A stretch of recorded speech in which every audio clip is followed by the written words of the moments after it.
Good morning friends.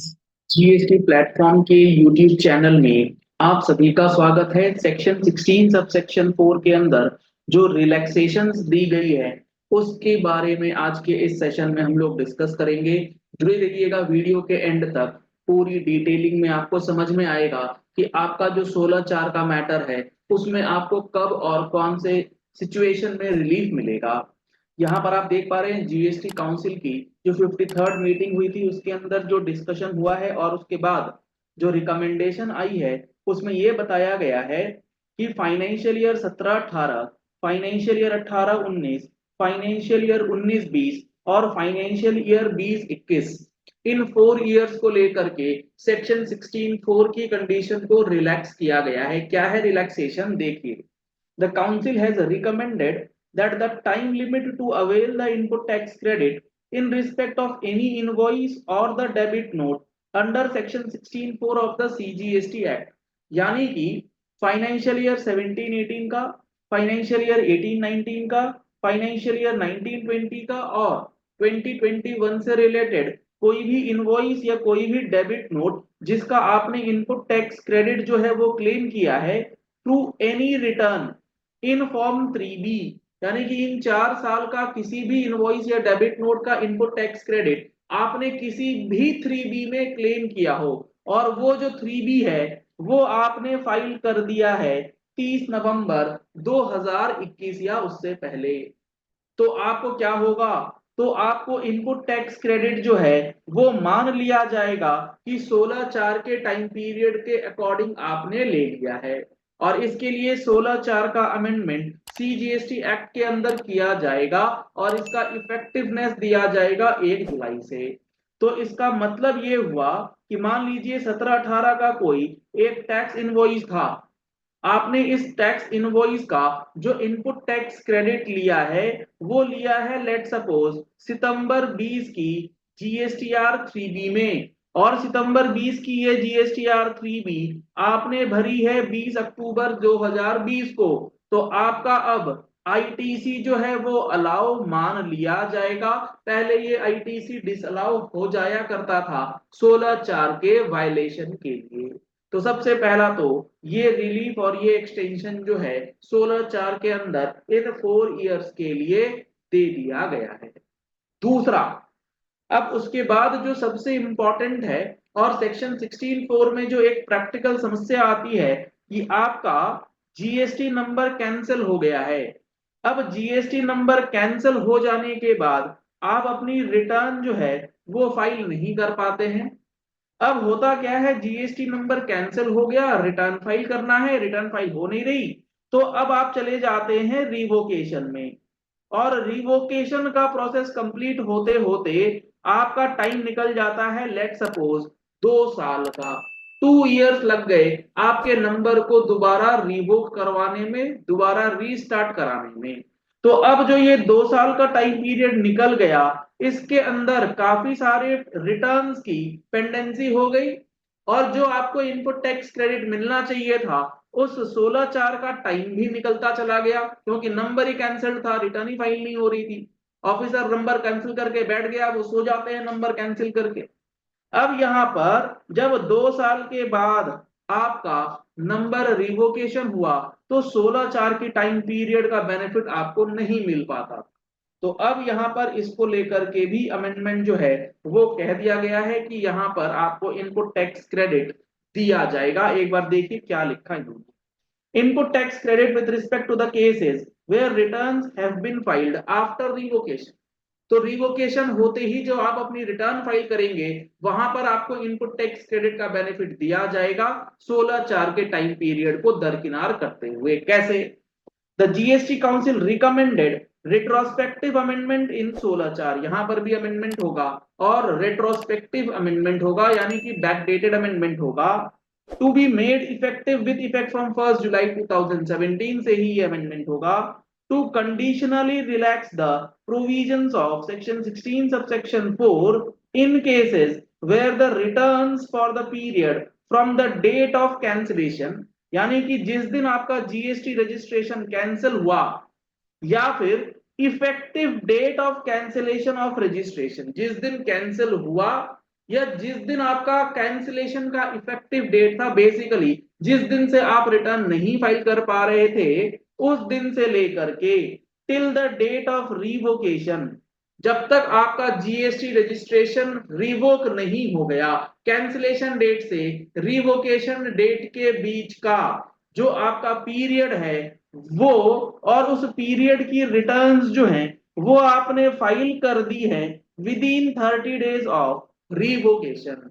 मान लीजिए आपका जीएसटी रजिस्ट्रेशन कैंसिल हुआ था 1 जुलाई 2023 को और आपका जीएसटी रजिस्ट्रेशन रिवोक हुआ 31 मार्च 2024 को, तो आप इस पीरियड की रिटर्न जो है वो फाइल नहीं कर पाए होंगे। 30 नवंबर का जो टाइम है 16/4 का वो निकल गया, तो आपको 16/4 की वजह से इनपुट टैक्स क्रेडिट जो मिल सकता था वो नहीं मिल रहा है। तो अब 31 मार्च का डेट जो रिवोकेशन का डेट है उसके 1 महीने 30 दिनों के अंदर आप रिटर्न अगर फाइल कर देते हैं तो आपको 16/4 का टाइम पीरियड जो है वो एक्स्ट्रा मिल जाएगा। इस 30 दिन के अंदर रिटर्न फाइल करेंगे तो आप उसकी input tax credit key benefits जो है वो ले पाएंगे। तो ये भी एक बेहद इंपॉर्टेंट और अच्छा डिसीजन जो है 16/4 के अंदर लिया गया है, जिनका जीएसटी रजिस्ट्रेशन कैंसल कर दिया गया है। अब इसमें बात यह आती है, क्या ऐसे मामलों में जो पुराने मामले हैं क्या उसमें भी ये कानून लग जाएगा? अगर हमारे पिछले किसी जीएसटी रजिस्ट्रेशन की कैंसिलेशन हो रखी थी, रिवोकेशन हो गया, रिवोकेशन के 30 दिन के अंदर रिटर्न फाइल हो गई है और उसका इनपुट टैक्स क्रेडिट 16/4 की वजह से डिनाई किया जा रहा है, तो क्या वो अलाउ हो जाएगा? द आंसर इज यस, क्योंकि ये अमेंडमेंट जो किया जाएगा ये विथ इफेक्ट फ्रॉम 1 जुलाई 2017 किया जाएगा, यानी कि वो शुरू से ही माना जाएगा कि ये प्रोविजन लगा हुआ है, तो आपका वो मामला भी यहाँ पर 16/4 के लिए सटीक बैठेगा। आप उसका डिस्कशन जो है वो फेवरेबल साइड में ले जा सकते हैं, लिटिगेशन करके, अपील करके, नोटिस का रिप्लाई वगैरह प्रॉपरली ड्राफ्ट करके एज पर प्रोविजन। इसके बाद जो अगला 16/4 से रिलेटेड एक और बर्निंग इशू है जिसको गवर्नमेंट ने हैंडल किया है और वो है रिवर्स चार्ज मैकेनिज्म से रिलेटेड। रिवर्स चार्ज मैकेनिज्म में दो तरीके से होता है, रजिस्टर्ड और अनरजिस्टर्ड। यानी कि मान लीजिए जिससे आपने सप्लाई ली है, जो आपका सप्लायर है वो रजिस्टर्ड पर्सन है, यानी कि मान लो जीटीए, अगर जीटीए रजिस्टर्ड है तो उसने तो आपको टैक्स इनवॉइस दिया होगा, इसका तो चलो कोई दिक्कत नहीं है, इसमें तो आपको इनवॉइस की डेट से 16/4 का टाइम देखना है।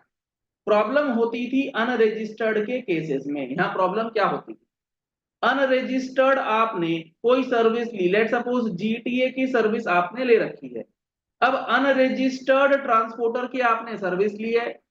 अब हुआ क्या कि उस ट्रांसपोर्टर के ऊपर आपको रिवर्स चार्ज जो है वो पे करना था, आपने पे नहीं किया। लेट सपोज 17/18 का मैटर था, आपको 17/18 का टैक्स पे करना था अंडर आरसीएम और फिर उसका इनपुट टैक्स क्रेडिट लेना था, ना आपने पेमेंट किया ना आपने आईटीसी लिया, मामला निकल गया 17/18 का। 23-24 में आकर के आपका 17/18 का ऑडिट हुआ। अब उस ऑडिट में पता लगा कि इस आरसीएम के ऊपर आपकी जो लाइबिलिटी बनती थी वो आपने नहीं पे करी। आपने सोचा कि चलो ठीक है 17/18 की ये आरसीएम की लाइबिलिटी है, 23-24 में पे करना है, ये आपने टैक्स जो है वो जमा कर दिया अंडर रिवर्स चार्ज। और आप ये सोच रहे थे कि आप टैक्स लाइबिलिटी पे करेंगे साथ के साथ आरसीएम भी ले लेंगे। ऑफिसर कहते हैं नो, टैक्स लाइबिलिटी तो आपको पे करना है लेकिन आईटीसी नहीं मिलेगा, क्योंकि 16/4 का टाइम पीरियड निकल चुका, 17/18 का 23-24 में ले कैसे पाएंगे। तो इसको लेकर गवर्नमेंट ने क्लैरिफाई कर दिया है कि अनरजिस्टर्ड आरसीएम के केस में आपको रिवर्स चार्ज के केस में जो अनरजिस्टर्ड वाले मामले होते हैं उसमें आपको इनपुट टैक्स क्रेडिट लेने के लिए क्या बात देखनी है, ये देखिए। The council has recommended to clarify that in cases of the supplies received from unregistered से अगर आप ले रहे हैं, where tax has to be paid by the recipient, tax आपको ही पे करना है under reverse charge mechanism, और आपको सेल्फ इनवॉइसिंग करनी होती है एज पर सेक्शन 31(3) है, क्योंकि आप इनवॉइसिंग भी खुद करते हैं। The relevant financial year for the calculation of time limit for the availment of ITC of section 16(4) is the financial year in which the invoice has been issued। यानी कि government simple सी बात ये कहती है 17/18 का टैक्स आपने 23-24 में जमा किया, तो आपको सेल्फ इनवॉइसिंग जो करनी है सेल्फ इनवॉइसिंग जो आपको करनी है वो कब करनी है, वो आपको करनी है at the time of payment. आप करेंगे 23-24 में उसकी सेल्फ इनवॉइसिंग। जब आप उसकी सेल्फ इनवॉइसिंग करेंगे उसी साल से, उसी साल को माना जाएगा कि 16/4 की एप्लीकेबिलिटी कब से चेक हुई। तो 23-24 में अगर आप सेल्फ इनवॉइसिंग कर रहे हैं तो 23-24 के 16/4 के टाइम पीरियड के अंदर आप उसका आईटीसी ले सकते हैं। कुल मिलाकर के 17-18 का आरसीएम आप आज जमा करके उसका इनपुट टैक्स क्रेडिट जो है वो भी ले सकते हैं। तो ये 3 महत्वपूर्ण बिंदुओं पर 16/4 को लेकर के काफी हद तक रिलैक्स कर दिया गया है। और इन सारी चीजों को लेकर के जीएसटी के अंदर मेजर अमेंडमेंट्स जुलाई के बजट में जो 1 जुलाई को आने वाला है उसमें भी हमें देखने को मिलेगा। तो उन सारी चीजों का जो कंप्लीट एनालिसिस है आपको हमारे जीएसटी के फुल कोर्स के अंदर अमेंडमेंट्स के माध्यम से बताए जाएंगे। मैगजीन के अंदर आपको पूरा कंप्लीट एनालिसिस दिया जाएगा। तो अगर आप इन कोर्सेज को ज्वाइन करना चाहते हैं, मैगजीन का सब्सक्रिप्शन लेना चाहते हैं, तो कॉन्टैक्ट नंबर्स आपको स्क्रीन पे दिए गए हैं। आप इन नंबर्स पे कॉल कर सकते हैं, व्हाट्सएप कर सकते हैं और कोर्सेज को ज्वाइन कर सकते हैं, मैगजीन का सब्सक्रिप्शन भी करा सकते हैं। अगर आपको ये वीडियो पसंद आई तो इस वीडियो को लाइक और शेयर करना मत भूलिएगा। बहुत सारे लोगों को इस वीडियो का इंतजार है कि 16/4 में क्या डिटेलिंग आएगी और क्या डिटेलिंग प्रेस रिलीज के अंदर काउंसिल मीटिंग से रिलेटेड आई है। अगर आप हमारे चैनल पर पहली बार आए हैं तो आप हमारे चैनल को फॉलो कर लीजिएगा, सब्सक्राइब कर लीजिएगा नोटिफिकेशन बेल के साथ ऐसी रेगुलर इंफॉर्मेशन के लिए। और कोर्सेज पे अभी चल रहा है समर स्पेशल डिस्काउंट, तो आप इस डिस्काउंटेड ऑफर का बेनिफिट भी ले सकते हैं। Thank you and have a nice day.